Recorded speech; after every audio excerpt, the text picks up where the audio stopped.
పీలేరు నియోజకవర్గాల్లో టీడీపీ కూటమి యొక్క ఆధిక్యత కొనసాగుతున్న పరిస్థితి కనిపిస్తుంది ఎంఎన్ఆర్.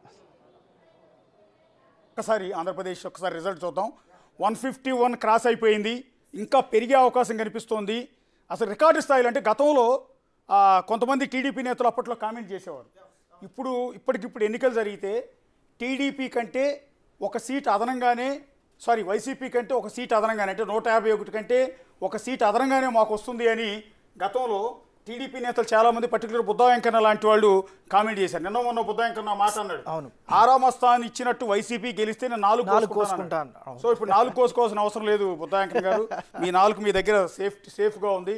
పాపం ఆరామ స్థానం ఇప్పుడు ఏమి ఆన్సర్ ఇస్తారో కూడా అర్థం కాని పరిస్థితి ఉంటుంది. ఆరామ స్థానంది ఒక దారుణమైన పరిస్థితి. ఎందుకంటే 2019 ఎన్నికలకు ముందు లగడపాటి రాజగోపాల్ సర్వే కోసం యావత్ దేశం ఎదురు చూసింది. ఆ రోజు లగడపాటి రాజగోపాల్ కరెక్ట్గా రిజల్ట్కు ముందు రోజు ఏం చెప్పారు అంటే టీడీపీ మళ్ళీ అధికారంలోకి వస్తుంది, ఇన్ని సీట్లతో వస్తుంది మళ్ళీ అని చెప్పారు. తెర చూస్తే అది నిజం అనుకున్నారు. బెట్టింగ్లు రాయిలు కూడా విపరీతంగా పందాలు కాశారు. తెర చూస్తే మరుసటి రోజు టీడీపీ 23 సీట్లకు పరిమితమైంది. ఇంకా ఆ తర్వాత లగడపాటి ఏమయ్యారో ఈ రోజు వరకు కనిపించలా. సో అదే సిచ్యువేషన్, అదే లగడపాటి రాజగోపాల్ సిచ్యువేషన్ వాళ్ళ ఆరామస్థానికి వచ్చింది. ఆరామస్థానం ఒక్కడే వైసీపీ గెలుస్తుంది. అది కూడా 194 నుంచి 104 మధ్యలో ప్రభుత్వాన్ని ఏర్పాటు చేస్తుంది. అంతకన్నా ఎక్కువ సీట్లు వస్తాయి తప్ప తగ్గేది లేదని చెప్తూ ఉన్నారు.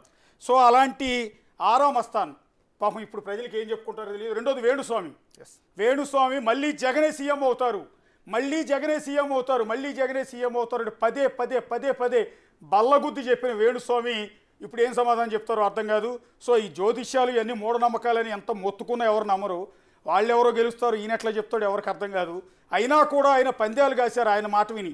పాపం వాళ్ళందరూ ఏడుస్తూ ఉండే పరిస్థితి ఉంటారు. అటు ఆరామస్థాన్, ఇటు వేణుస్వామి పరిస్థితి ఏంటో కూడా ఎవరికి అర్థం కావట్లేదు. పాపం వేణుస్వామి కూడా టీవీ చూస్తూ ఉంటుంటాడు.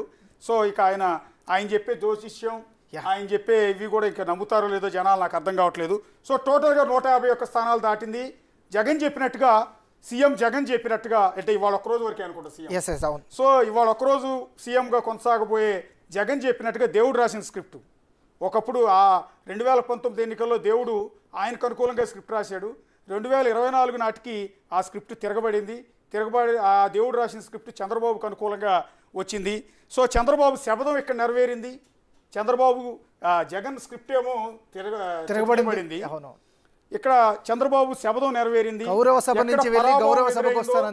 అదే సభలో మళ్ళీ ముఖ్యమంత్రిగా అడుగు పెడతానన్న చంద్రబాబు మళ్ళీ అదే సభలోకి ముఖ్యమంత్రిగా అడుగు పెట్టబోతూ ఉన్నారు. మనతో పాటు కాంగ్రెస్ పార్టీ అధికార ప్రతినిధి రామచంద్రారెడ్డి గారు ప్రస్తుతం మనతో ఉన్నారు.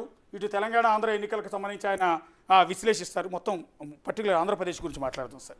ఒకసారి ఈ ట్రెండ్ చూస్తే మీకు ఏమనిపిస్తుంది? ఎందుకంటే నేషనల్గా అంత బ్రహ్మాండంగా మా అయ్యండి ఇండియా కూటమి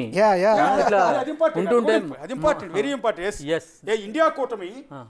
ఇప్పటివరకు ఆంధ్ర గురించి మనం మాట్లాడాం. రామచంద్రారెడ్డి గారు చెప్పినట్టుగా ఇండియా కూటమి అద్భుతమైన రిజల్ట్.